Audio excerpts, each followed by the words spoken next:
So, little by little, we've been seeing these coronavirus restrictions ease in Virginia this year. And as you mentioned, tomorrow's big change really targets those gathering limits that have really kind of been the last domino to fall when it comes to those COVID-19 restrictions here in the Commonwealth. So some of the big changes, for example, that we're going to be seeing: indoor social gathering limits are going up from 10 to 50 people, 25 to 100 for outdoors. Entertainment venues can be at 30% capacity, with all indoor numbers capped at 500, up from 250, and no limit on outdoor venue numbers, again, just having to adhere to that 30% capacity limit. And recreational sports, this includes high school. Outdoor spectator limit is now 500, 100 for indoors, and those are just some of the changes. But these changes come in the lead up to Easter weekend. Churches, they've been able to gather and they've been able to hold indoor services as long as they social distance and wear masks.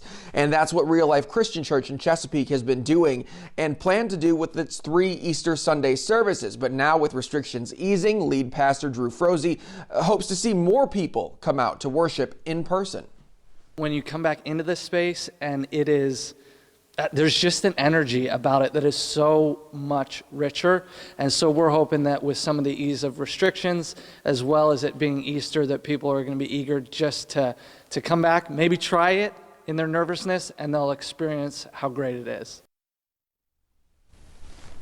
Now, for one local church, this weekend is actually a pretty huge moment. Ghent United Methodist Church in Norfolk is holding an outdoor Easter service at 10 a.m. on Sunday, and that marks that church's return to in-person worshiping. So again, a big moment for that church in particular. Ghent UMC as well as Real Life Church, they both tell me they're also offering virtual, Facebook Live services, for example, for those who still aren't quite comfortable with that in-person worship setting just yet. But big moments for these churches, big opportunity to try and get more people out with these restrictions easing, and maybe some easing of concern in the minds of some folks. Meantime, in North Carolina, we've seen restrictions there ease recently, back on Friday, March 26th, again, focusing on gathering limits, but also capacity limits at businesses. We have more information on that on our website, WTKR.com.